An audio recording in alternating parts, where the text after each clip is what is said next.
This is the Business and Banter Podcast. It's a lot of business, banter, and we're back. We've been away for a little while, but thank you for joining us again. Thank you for still being here. Thank you for not abandoning us when we abandoned you. My name is Hanley. I'm a car part reseller from Scotland, and my Business Banter Podcast bestie is Sam from Australia. And I just wanted to say thank you to you for not firing me while I had an absence away from the podcast. I really appreciate you holding the space for me while I went and sorted some stuff out. She got a written warning, but okay. The trouble is the HR department's you. They are. Everything gets approved. I've missed you. I have. You've been off doing some things and we still talked, but not as much and in depth as I used to. And I genuinely missed talking business with you. I feel like we've both gone through quite a lot of changes. So today, let's just catch up. What's happening in life? What's happening in our businesses? I've gone through a bit of a transition, so have you. So, let's do it. Off. Yeah. Like, I know that normally I wake up to like 5 or 6 different messages throughout your day because you work while I'm asleep and I work while you're asleep, and it's really helpful, and it feels like I'm so disconnected from where you're at, and it's really interesting to me that we both go away and still kind of reach the same endpoint despite it being like a month since we spoke last, and it's so interesting to me that we can do that. So the last time we spoke was quite an intense conversation on the podcast. We were talking about, I guess, to break it down very simply, when is enough enough? And how we each have our own hill to climb, and like kind of what our future view and projections was for our business. We both kind of was very much in the last couple of years in the mindset of do, and having to zoom out. In that conversation, we zoomed out quite a lot, and it hit me really hard. Oh, I almost dropped my book. It hit me really hard, and I went away and I thought about it, and then like think because we didn't record the week after that, like the thinking about it didn't stop, and I was just like, it mulled over my head so much that it's changed a lot of what I think and what I feel about the business and how I want to approach my business. I've had very similar, and because I have had nearly the whole month away, literally to the day, like it came out, the podcast dropped last on the 30th of July and we're recording on the 30th of August, so it's like literally a month. I've had pretty much that whole time where I've been tools down and not really working, to think outside my business and have that reflection and have that growth period within myself and my business and really get some perspective. So I would love to hear where you kind of ended up after, because I didn't really get to experience your mindset shifts. I also just want to point out when Sam said she put tools down and she didn't work for a month, that means that she's still listed. Like, every day. Okay, it's not the same as the rest of us putting tools down and not working. I still listed, just not, I will be completely transparent. I didn't hit my usual listing goal, but a lot of my realizations that I've had were about listing goals, and how I run my business. So, listing goals form a massive part of our business though, isn't it? And I feel like it's almost become part of like our personality. I was listening back to old podcasts and I spoke a lot about like 35 a day, Hanley. And like it's almost become like part of what I am and what I do. It's so my I'd love identity. to hear your thoughts on like listing goals, because I know that's quite a controversial topic for those who are not part of like reseller groups and things, and that really for like the tech and sports group we're in is really one of the basic principles of that group is listing goals and consistency. Yeah, so I listed 40 a day for the month of August, and my sales pretty much remain the same as what they were. Like they're down, I think it's 6% month on month to the day. And I realized that I would personally like to view my listing goal now as a minimum requirement. So I think to just keep the status quo of what I am doing like financially, I can just list 40 a day. But if I feel good and I can bang out 120 like I did today, like why not bang out 120? Like I can get the stock, I can get it within the price bracket that meets my objectives and my goals. And if tomorrow then I can only list 70, like that's okay too. How does that translate to not listing certain days? Oh, I will still list every day. I will just list the minimum amount. So I will keep a draft bank that will allow me to have that buffer. Like as soon as I got back, I rebuilt the draft bank and I'm still in the process of doing it. And I will have a couple of days like slotted away.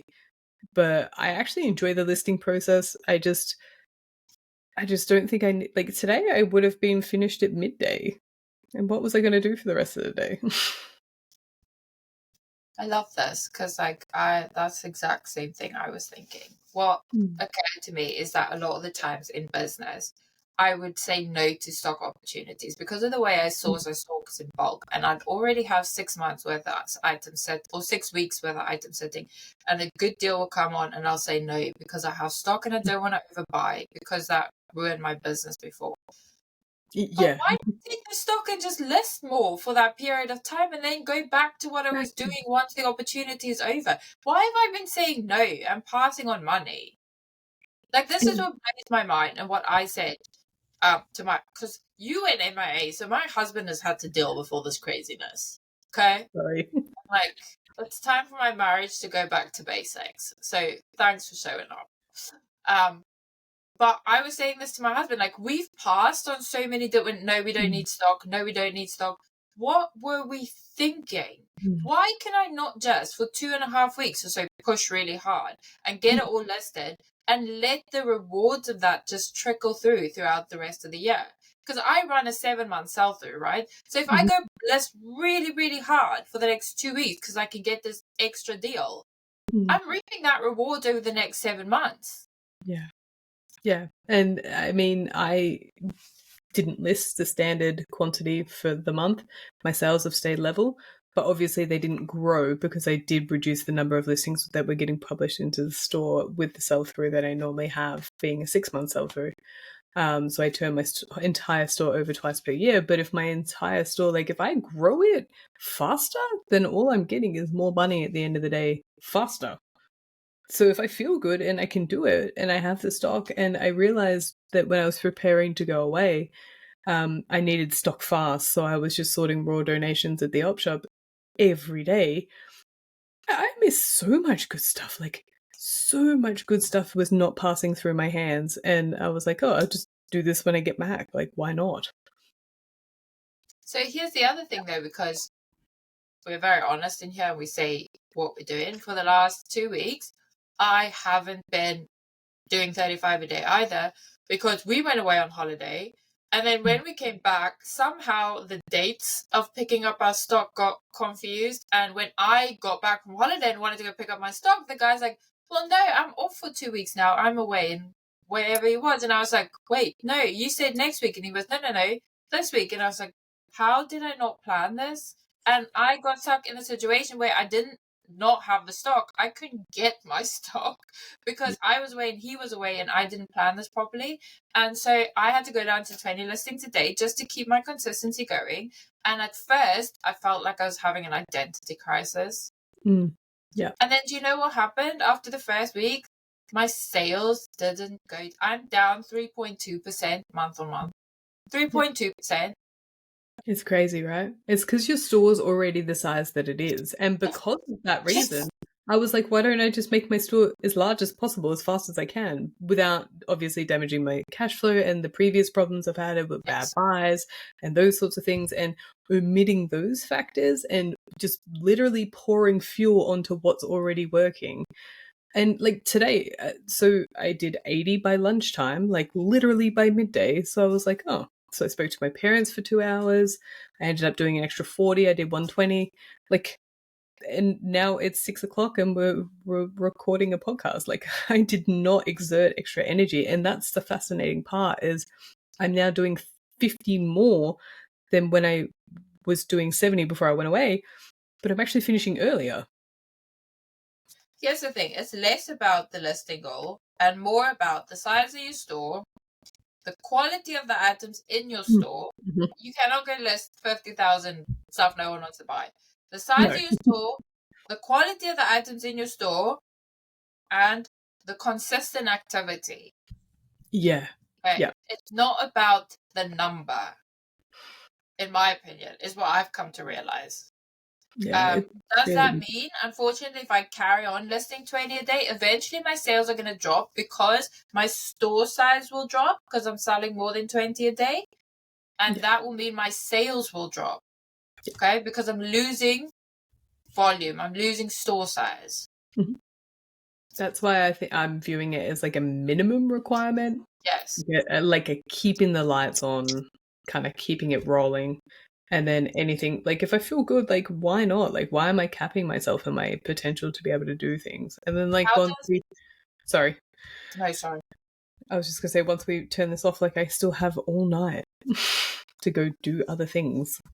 How does cash flow play into this? Because I think that's very important. Because I can say, oh, I'll take that extra deal on and less more, but that's because I have extra money that I've saved up and I'm oversaved for certain things. And so I think that's also very important. Yeah, I think that you need to not do it in the very beginning. Like you have to be able to live comfortably within the sales that you're already having so that you are saving regularly as well, because that extra money will then go towards the stock. Like I'm in a very privileged position where I do not pay a lot for my stock. Even when I go interstate and bring the stuff back, it works out at a couple dollars per piece, even when it includes 2 sets of flights, accommodation, a rental car, and the stock that we're actually purchasing. So I'm very fortunate. I just feel like I'm very fortunate that in the category I'm in and the relationships and business we've created, I have so much stock that I can get my hands on. And I even had a conversation with someone in the UK about this, because at first I thought maybe I should create a wholesale side. And I do have a small wholesale side to my business, but maybe instead of saying no to these lots, I should create a wholesale business. The problem I have with that is that I'm now creating direct competition for myself. That's an interesting point. Okay, so if I buy these lots, or I can't process these, I'll sell this off as wholesale. I'm creating competition for myself. I don't want to make the stock readily available. I don't want people to know how to get it. I don't want people to be listing the same type of stuff I'm listing. Okay, so in theory, that's great. There's a reason why it's not very often you find people who list on eBay who have great successful wholesale businesses, who can do both together. And I'm talking about the same products, right? Not different products, because I know there are people that list the same thing on eBay, but they wholesale something else, and that's fine. But why would I want to create more competition for myself? Why would I not rather want to capitalize on it myself if all it takes is more effort? The wholesale businesses regarding clothing that I know of in Australia, when they list on eBay and do wholesale, usually the stuff that you receive after, that like they pick out all the good stuff, like they import it, they take all the good stuff, and you get the stuff that's just left over. So then the wholesale business doesn't flourish, but the eBay side of things is good. But eventually you'll just run into an issue whereby you don't have good business relationships in the reselling community, because your wholesale business will go downhill. Which makes sense. Also, like, let's say I get a pallet of stuff I can't process right now. When I look at that pallet and I look in it and I'm like, oh, there's a 300 quid sensor. I'm going to be very honest with you. I'm going to take it out. Yeah. If I'm still listing on eBay. Yeah. And that's my problem. So maybe eventually I get to the point where our relationships are so good and things are well, and then we just want to do the wholesale, and then that's fine. But I have always been very honest and clear about the fact that the little things I do wholesale are smaller items, and they're all pictured, and I'm very honest about what they are when I sell them. And that's because someone has a different business model than mine. Yeah. A couple questions with that. One, if you only sell small things, how did a car door fall down and hit you in the head and give you a concussion? It wasn't a car door. It was a car reinforcement panel. We need to. I thought it was a car door. My bad. And I do. I do have some bigger stuff, but that particular item was not even listed. Oh, okay. Of course. It was just there to abuse me. That's it. That was its main purpose. It did a It's good in job. my warehouse to abuse me. That's it. Did a great job. The second Nailed it. question is, if I was to wholesale in Australia, like the slice of the pie of clothing is like enormous. I'm assuming that in the UK, the car park category is not as saturated. Exactly. Yeah, so that would be a real limiting factor for you. I would create direct competition. Like, I'll go head to head with whoever I'm selling to. That makes sense. Yeah. I would find that really difficult then to be able to wholesale to someone, because it would just end up being a race to the bottom if you're fighting SKU for SKU. You'd have to either order in 2 different sets of stuff. So like say you're Mazda and you source them Holden or just for car names. That would be the only way What to is be able to do that. Holden? Oh, it's an Australian brand of car. Oh. I just assumed you knew what that was. My bad. I'm sure we have the same cars here, just name something else. I don't know. When did you, after our last podcast, and now given the fact that we've come to the realization that the business is, we've been focusing very much on the nitty-gritty, which is important, but you get to a point where that is no longer the main focus, right? We need to progress in order to blow up. So after our last podcast, where did you land on what we were speaking about with regards to what your future looks like in the business and what the goal is for the business? Yeah. I got lots of messages from people about that, and I really appreciate everyone reaching out. It was really kind. So I've kind of had the opportunity to step back and reflect and realize a lot of different things, not just about myself, but about my grandfather and stuff like that, and business mentors and stuff like that. And I've realized that if I wake up in 10 years' time and I'm still doing what I'm doing and I receive an email from eBay and this is enough, if I establish this is enough and this is what I'm doing, I don't know what I would go away and do. My nursing registration would no longer exist. What am I actually going to go do? Am I going to go work at a supermarket? My options are very limited. So having that realization of this is time bound, no matter which way we look at it, either eBay will cease to exist, brands, car manufacturers will start increasing the number of zeros. We're seeing those things. Maybe people move away from online shopping. Maybe people don't like secondhand. Maybe stock becomes harder to get. Margins become too short, blah, blah, blah. Heaps of different reasons why this may not be an option in the future. So if I wake up in 10 years' time and have no options and have to start again, I don't want that. So I have decided that I'm going to just absolutely pour as much fuel on the fire as I can on a day-to-day basis and get as much as I can out of this while I have the beautiful opportunity to do so. How about you? Me too. Me too. And I think I didn't put it quite as eloquently or well explained as you. I wrote, blow this peep up. Yeah, she did. And she didn't censor herself. I did not in what I wrote to you. I did there because we're on YouTube. I think I've come to the realization that I've over-prepared myself and that I have been waiting for someone to give me permission. That's interesting. And I think that's why I spend so much time having certain conversations with people and in groups and in my family and with my husband is I was waiting for someone to say, go. Yeah. Okay. But I'm the one who's going to say go. I say go. Okay. I say so. And that's what's going to happen. The truth is, lucky for me, literally the 2-3 days after I had this realization, I got kicked off of the UK VAT flat rate scheme.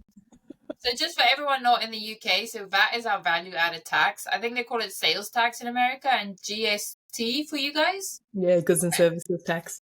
Okay, so that's the same thing for us, except ours is 20%, which you're supposed to charge on top of your price, and then you pay that over to the HMRC. Okay, but if your business is turning over between 90,000 and 230,000, you don't have to pay the 20% over. You can do a flat rate to 7.5%, but you can't deduct any of the VAT you've already paid. Unfortunately, sorry, let's just backtrack. You can't deduct the value that you've already paid, so you can't claim credits on what you've already paid. No, if you're on the flat rate scheme, no. Just clarifying. Yep. Yeah. So I girl bossed it hard enough to get kicked out of that scheme, but not hard enough to actually level my business up to how much I wanted to. So I somehow got caught in this weird progression limbo. And from now, I'm going to have to pay up to 13% more value added tax every 3 months to HMRC.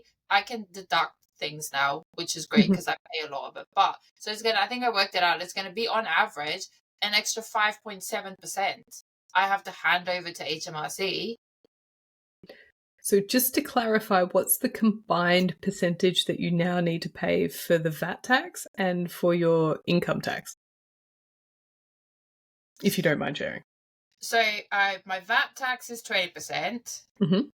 My corporation tax, VAT tax is on gross sales. Yes. Okay. Same as GST. Corporation tax is on net profit. Okay, that is 20%. So let's just say hypothetically you're paying 43%, just as a round number, right? Well, that's 40%. Oh, I thought Why you said. Why are you trying to take 3% off my business here? Sorry, I'm just trying to paint a picture for. So for us in Australia, we constantly feel like we're being taxed a lot, and company tax here is 23%. It went down from 25% for the last financial year, and our goods and services tax is 10%, and we can claim GST already paid, so we already can claim the credits. So when I complain about that bill every quarter, I need you to slap me right in the face and tell me that I am living a very privileged life. Please. But then also, I'm going to pay the 20% minus everything I paid. So I think I worked out that's going to average to between 12.5% and 14%. Okay? Yeah, it does bring it down substantially when you can claim the credits. We say 20% because that just meant I paid the other 7% up front during the 3 months, to be honest with you. Yeah. 20% corporation tax on my net profits. Okay. Then I pay income tax and dividend tax. And dividend tax. Okay. So I cannot afford to just stay where I am now. This is not okay. I can. If I'm currently oversaved in my business, but the problem is I'm going to be going back the way. Yeah, of course. Yeah. I don't want to go back the way. I like where I am.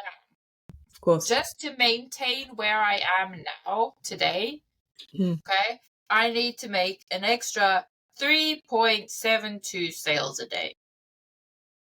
That's not that bad, to be honest. It's not, but if I'm going to be doing 3.7 more items a day, why not just go boom? Well, and why do I just want to be the same? I don't want to be the same. I want to progress. I want more. Why? I've waited so long for someone to say, okay, honey, go. No more. I say go now. Yeah. It's like from what I've heard you say in texts and now and stuff like that, it feels like you're almost like leaning into trusting yourself more and like your assessment of the situation. Confidence is the thing, though, because I made so many screw ups in the business before, and then I started to turn things around with the help of tech and the group and you and everyone, and I started to turn things around. But because I had all the help and the guidance and the stuff, I've always kind of believed that it was a group effort, right? But I've just kind of realized that people can say many things to you. It's what you do with it. The truth is, I did it. No one listed an item for me. No one made a relationship with a sourcing place for me. No one photographed anything for me. I did it. I was the one who did this. Yeah. With great help from people when it came to guidance and things, and I'm forever grateful, and I will continue to lean on that 100%. Like, it's been so beneficial to me. I will continue, sorry for you, to lean on you. And Please like, do. yeah, and the people I trust in business 100%. Like, that has been an asset to me, and why would I want to get rid of an asset? But I did it, and I say go. And ultimately, at the end of the day, you can say stop.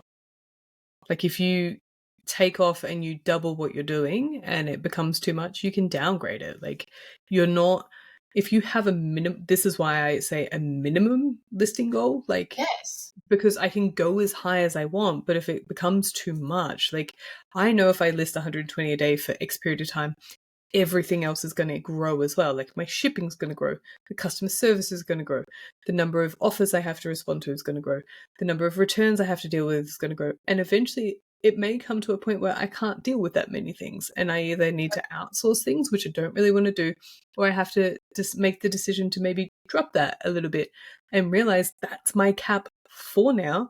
Or I've realized I don't. So I've made no changes to any processes since I got back. None whatsoever. I've just walked in and I'm starting to do things the exact same way as I did before. Yet I've nearly been able to double my outgoing process with like the results are nearly twice as much, and it's all because up here has shifted and I've been able to grow, and my capacity to be able to do things has grown purely because my mental state has allowed that capacity to grow to occur. I want to just really focus for a couple of minutes on how important it's going to be to keep an eye on spending if this is the approach we want to take. Okay.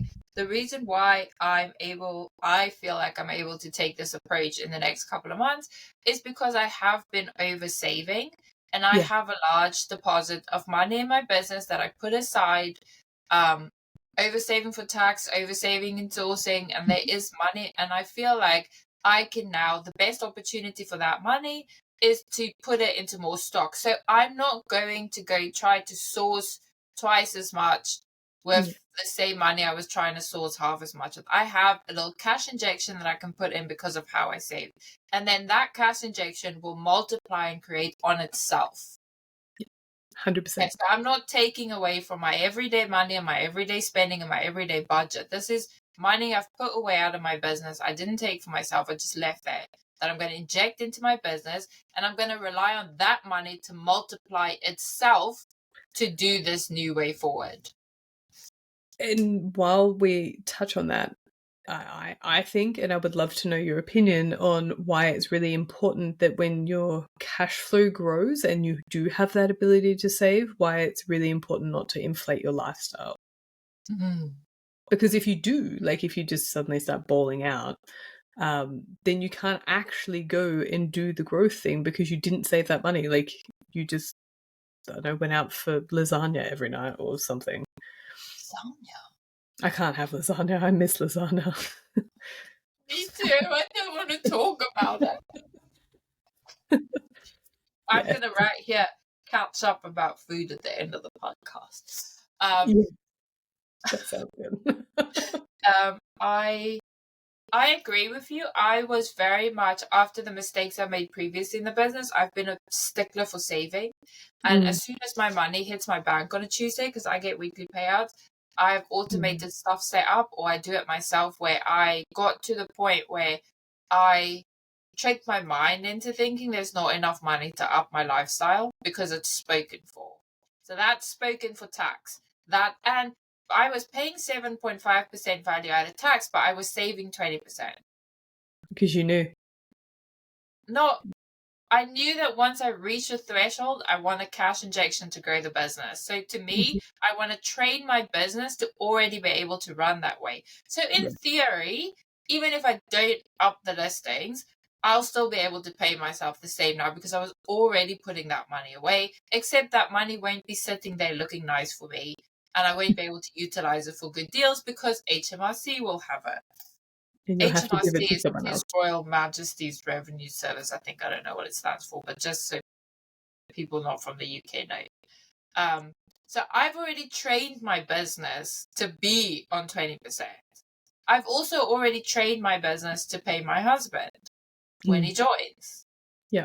I'm training my business way beforehand how to deal with these situations. And that now means that now I'm in the situation, I'm going to pull out that extra I was saving and I'm going to use it to inject stock, good stock, into my store, grow my listings, get the extra revenue. But when you were training all those things, you were also training yourself to be disciplined. Like, that's really important. Yeah. Because you could have easily just jumped in and taken that money and taken your kids to Disneyland. Like, there's literally nothing stopping you. You know the password. But you have to grow the ability to be disciplined to do that. It's been tough, Sam, to watch. My heart breaks. To watch everyone go on holiday. I also went on holiday. We just went on a local holiday, but still, like, I don't. Yeah. How about you? How are you going to manage the spending and the budgeting when you take on these opportunities where some days you're listing 120, some days you're listing 40? Because that's really hard to budget for if you don't know how or you're not really sure of your numbers. So I know exactly how much it will cost every time to fly south and do the sourcing from interstate. So it will fluctuate how much I will get each time, obviously, because I don't know what's inside each bale. But I have a bit of a guide now that we've done it twice as to what will be there. But also with my setup with the local op shop in town or charity store, thrift store, whatever you want to call it, I pay per bag, so per IKEA bag. So it's really dependent on what I put inside. Like if I put like 4 or 5 big jackets, then obviously it's not as much. So I'm more working on the mindset of like every time I go there, I spend the same amount. So I always have, but it's up to me what I put inside them and it's the frequency in which I go. So if I come home and there's like 40 pieces in each of the 6 bags that I bring home, then that's what I list. And I'm working on more of the concept of whatever I bring home is what I list because that's the money that's allocated to be spent and that's the money that gets spent. And what is the importance of quality going to be on this approach? Because it's going to be so easy to just chuck up things, to go to that store. Like, what the importance of quality? I've played that game before. I'm not doing that again. Like on one of the earlier episodes of the podcast that we did, you said that when you thought that with clothing sellers you could just walk into any opportunity store and purchase something. I was like, well, you can, but you're not going to have any money left at the end of it because it just won't sell. So I have been for several years now very focused on the research component, so I know new brands and I've just touched so many pieces of clothing now that I can feel when something feels good. And because the cogs are low, there's less of a risk if it's actually not, or if it's just one of those mid-range items, but I will still take the time to actually run the comp if I don't know the brand name, but it feels like quality. And I will not. There's the occasional time where it's something that like maybe I missed a button on a collar or something like that, so it devalues it a little bit more. But I will not allow the cost of goods to drop. The average sale price to drop. In fact, this year alone, it's gone up by 10% because of the competition that we're in. I set out to be able to raise it as much as I possibly can, so it's actually up 10% this year. Mine's up 31.3%. You're welcome. It just shows you how terrible I was last year. Wait, you know what you're doing. How did I not know that OpShop stands for Opportunity Store? Is that what you just said? Yeah. How did you not know that? I don't know. We don't have op shops. We have charity shops. Yeah, but like op shops is very Australian. So it's charity store. It's very UK. It's very British. But opportunity. Why is it an opportunity? Opportunity to get a good deal. Correct. Oh. And they also do the emergency relief out of most of the op shops as well. So, like if you need food vouchers or something, like you have the opportunity to go inside and get them. That's very cool. I didn't know that. Say, look, I still teach you things. You still need me. You can't fire me. For now. For now.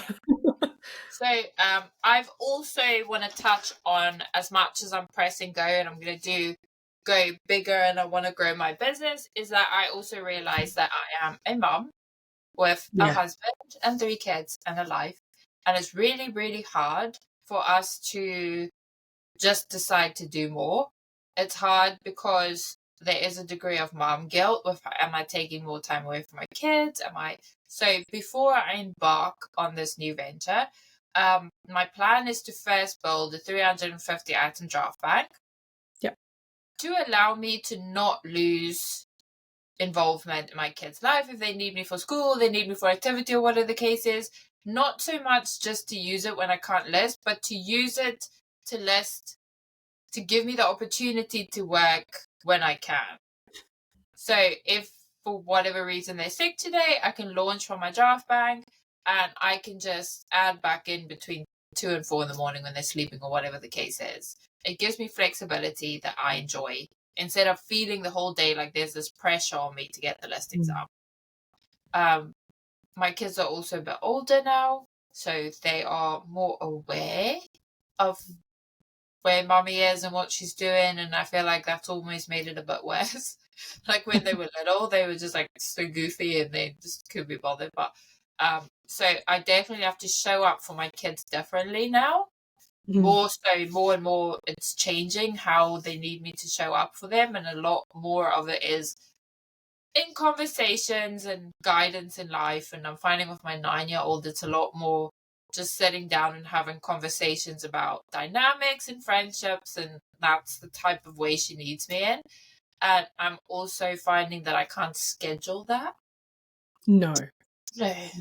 So I'm entering this new kind of like when she needs me and she needs a talk or whatever, I just need to make myself available for that. And that's a priority to me. So I'm going to build a 350 item draft bank to help me not lose that part, which is so important to me. I'd love to ask a couple questions if you're open to discussing it. I would love to know how you plan to do all that without sacrificing yourself. If you're planning on doing like a 2 to 4 a.m. like listing session, like that's sacrificing yourself there. I'm going to sacrifice myself. So I decided, and Tech said this a lot as well, that you always got everything done, but something has to give, and I'd rather it be me. If I occasionally have to be up listening till 1 in the morning, and I'm talking about occasionally, okay, my daughter doesn't need heart to heart every single day. No, there might be times. I mean, there might be, but I'm okay with sacrificing myself if it means I maintain that part of my life. And I'm very lucky and fortunate that I have a husband who sees things exactly the same way as me, and he sacrifices for our family every single day. My husband gets up at 4:30 in the morning, drives to my warehouse in Irvine to go pick all my orders for me. Then he drives an hour and a half to work. Then he works. Then he comes home for dinner at 5:30. He has dinner with us, and at 7:00 he gets back in his car and goes back to my warehouse to go do my warehousing and pick orders for me. Like, if you want a definition of what sacrificing yourself for your family looks like, then it's that man. And he does it so that we can have the life we want and we can provide for our family. And we just bought a house. And I wouldn't be able to do all of this without him, and he wouldn't be able to do what he does without me. But we're so on the same page about everything that sacrificing ourselves is just, we're okay with that. Just because I have to, like it's gnawing at me. I would like to say, Martin, if you're listening, that Hanley only gets up at 7 a.m. and she thinks that's an appropriate wake up time. He knows because that's when he gets that's when I replied to his good morning text. And then sometimes he even has to phone me at like 10 to 8 and be like, are you awake? You have to take our kids to school. And I'm like, oh sorry, I'm up now. Sorry. Press My bad. My bad. He knows. I have, however, there was a couple of times where before we went on holiday that I actually got up at 5. Do you know how productive you are? I was very much, I was a morning club hater.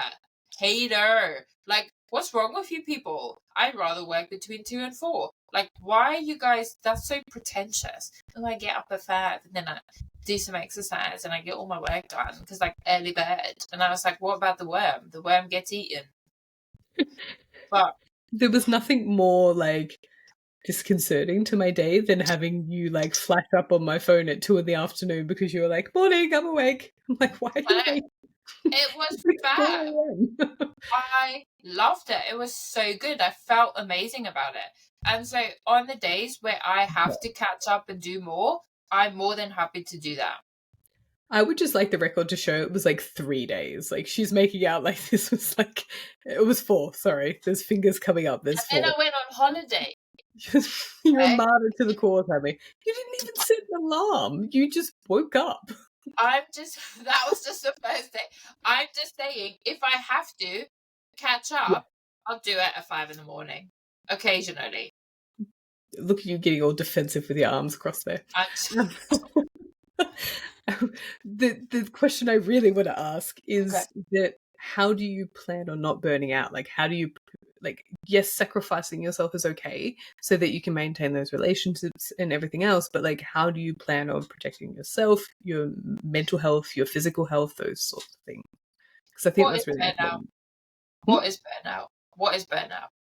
I've got my theories on that, but okay, here's my thing.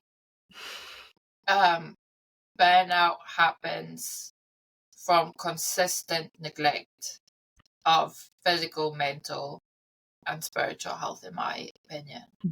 Okay. Yep. We choose to burn out because we choose to not make the choices that feed those 3 things in our life. Okay. Over the last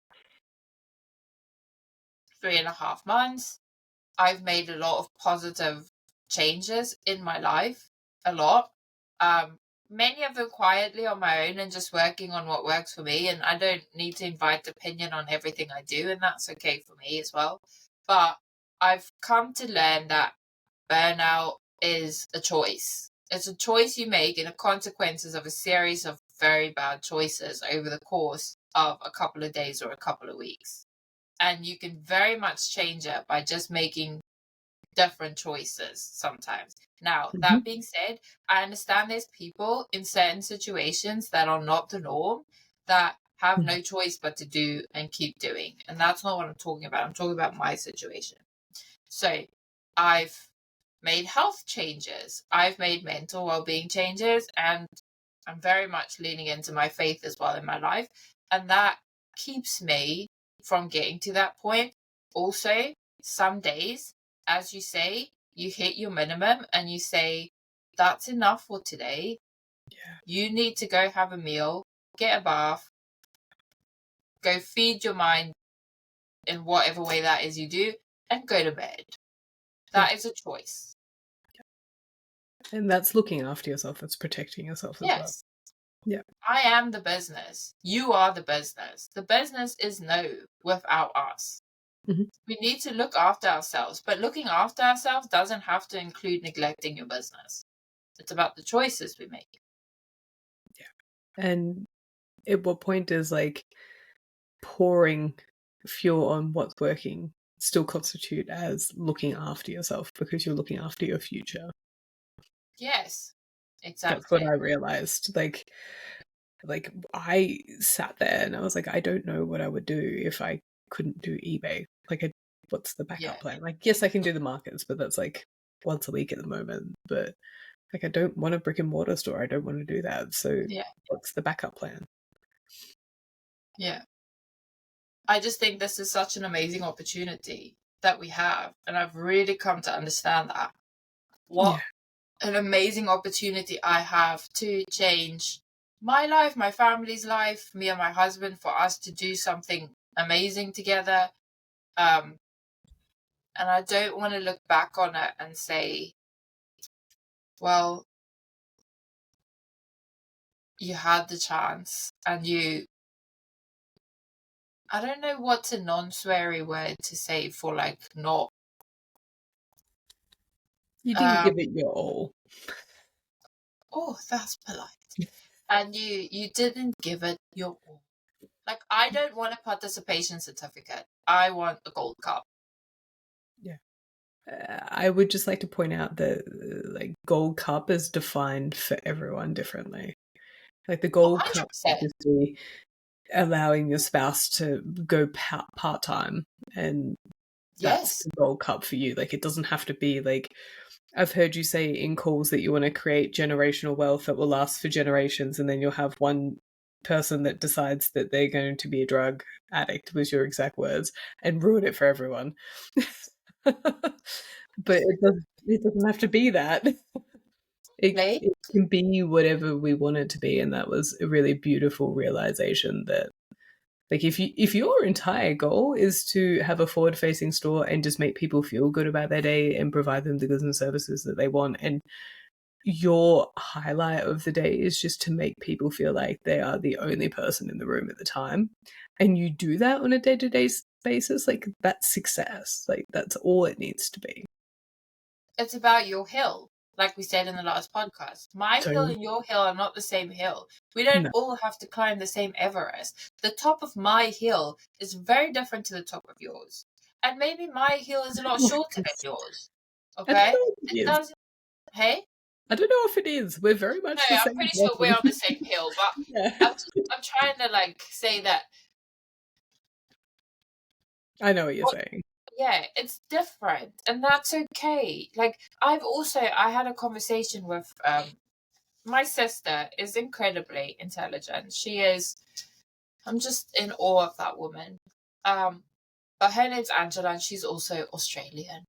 I don't know what it is with these Australians, but she's South African, but she's lived there her whole life, so she's here now. But I was having a conversation with her, and I was trying to explain to her how I don't understand how. But this was right after I had the realization about the business being this opportunity, and I was like, I don't understand why people aren't taking this seriously, and like this is so amazing, and I said to her, I get so much joy and fulfillment out of working and doing things and achieving things and getting things right. And she looked at me and she said, do you know that people get the exact same joy and fulfillment out of planning things and thinking about things? And I was like, what? And she's like, the same things you feel, people get from completely different things. Not everyone gets that from doing stuff and achieving things. And I was like, what? But she's right. Like the way I see mental health well-being, the way I see being a good person, the way I see achieving, it's not the same. There's not one standard line. Like I could be doing something that makes me feel this way, and you could be doing something completely different that I think is like, what? And you could be feeling the exact same way. Knowing how black and white you are, I know how much that would have disrupted your day. Like the hamster fell off the wheel. It was just like, what are you talking about? I don't understand. But it's true. Isn't that nice? Like you were talking before about competing SKU for SKU in like a business. Like we can't really compete SKU to SKU with goals, because everything that we do is, and what we're working towards, and the purpose and the drive and the motivation and everything else comes from such different places. And that's such a really cool thing, because we can both be on the same journey and share that experience and still end up in entirely different places, but united. And that's a really, really cool thing. And happy. Yeah. Yeah. Like you can end up somewhere completely different than someone else, and you can both be just as content and happy with what you've done and where you are. And that really changed my outlook on having to have things. Hmm. Do you know what I mean? Like, I do. I have to have this. I have to have that. Like, that's not what someone can have that and still not be happy, or someone cannot have it and be happy, or I can have it and he doesn't have it and we're equally happy. I've had a saying for years, and I don't know where I got it from. I think I might have picked it up from a doctor at some point, but like, you can be unhappy at Disneyland. Like, if you're unhappy within yourself, no amount of money will change that. Like, you can be unhappy on a jet ski. You can be unhappy anywhere. Unhappy on a jet ski. I would be unhappy on a jet ski. I am terrified of the ocean. Of course, Okay? of course you are. Humans know that. get along in the ocean, okay? The fish doesn't come live in my house. Why are you in the fish's house? It's fish. Why worry about fish? Why not go for the big great white shark? Exactly. What are you doing in his house? Get out. Sorry, hang on. What? Then why are you so like motivated by whale sounds? I wasn't. I just said someone else mentioned that they're very calming. But then we listened to them and they're not calming. Like, it was quite, I got anxiety because I felt like the whale was sad. It's kind of like It's Dory. so sad. Yeah. I know. It's completely derailed. Anyway, I'm surprised it took to 51 minutes for us to get to this point, but we've done so well. We did. We were very Where are professional. we? I just want to touch on before we go. Like, first of all, I'm really glad we're back. I have Likewise. missed you. I enjoy these talks. I also want to let people know that we have coming up, we want to switch it up a little bit. We've got some guests lined up to get on the podcast. If there's anyone specific you want on the podcast, just let us know in the comments. I mean, we'll ask them. I don't know. Some people might not be into all of this, but cucumbers and whale sounds is what we do. Let's set expectations. Like, we know not that many people. Like, we can ask, but they may not answer us. But ask. It'd be good conversation. So we are having guests on. We're also going to go live. Woohoo! Yes. I know. Uncensored live on the YouTube. We'll get a date for that. So if you guys can, come join us. Come hang out in the chat. You guys actually get to tell us how ridiculous we're being while we're being ridiculous. It'll be fab. It'll be so good. So we are going to try to switch things up a little bit. I've really enjoyed it just being us, and there will definitely be a lot more episodes of just us as well. I get so much from it, from hanging out with you, and it's going to be exciting as we make all these changes and go through it and all these realizations, and I'm excited. I have one last question before we go. Yes. In my absence, you said that you hassled Martin, your husband. Who did you message or hassle before me? Or was it him? Yeah, it was. Who do you think had to deal with? Oh, actually, I'm lying. Do you know what? Before you, and I still do this all the time, so technically I've just added another outlet, is in the Taken Sports Reseller Greatness group, there's a higher tier where you can go in, and then twice a month you get like this really long call where you just hang out with Tech and you can basically ask him anything, and you can just like, he really gets to know your business and it's fine. And I would just like, that's where the whole bright ideas come from, because I would show up with like 10 million bright ideas. Like, it was actually 10 million ways to wreck my business, but it just kind of became like a running joke because I didn't have anyone to bounce this stuff off of, and I was like, I'm a talker. Like, if I think something, I need to speak to you about it, not so much to hear what you say, but to hear myself say it, and then I can like put it in little boxes. Maybe each time we record a podcast, just the two of us, we have to come with some of our bright ideas for the week. I love that. Same. Because I have a lot of stuff that I don't tell people. Oh, we should do that. That would be so much fun. Okay, we're going to do a segment at the end of every podcast of bright ideas. Sometimes Lauren says I'm unhinged when I come to her with some of the ideas. You are. I know, that's kind of my baseline. I like that you're making a note of that in your... I meant make lots of notes while we're on this podcast.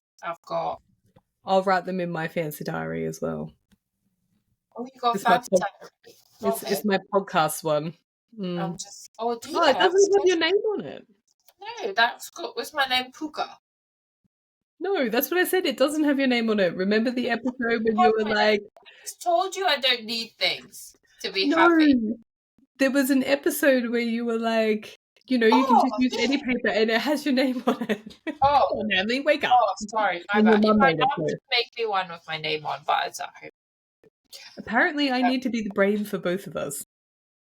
I thought you already did that. I'm the psychic. Nigel said I'm the psychic. Hi, Nigel. That scares me. Oh, Nigel. Oh, Nigel. We love Nigel. He blamed Hanley for our absence, and I just would like to let the record show that it was all me. It was not Hanley. It was all me. Nigel. But on that note, thank you for joining us. Thank you for letting us come back. Thank you for still watching if you're still out there. If you decided in this time that this is not your thing, that's all right too. But we love being back. I love chatting with you. And I'm really glad that we're going to get this going again. Same. And thank you for all the recent subscribers. When I've been gone, it's gone up tremendously. And thank you for all the comments. Feel free to... Yeah, Hanley doesn't look, so that's all me. That's her job. She just wakes up and just rolls in. So thank you, everyone. If you would like to have us discuss any topics, please leave them in the comments. If you have any guests, as Hanley mentioned, please leave them in the comments. And we will catch you next week for the next episode. Bye. Bye-bye.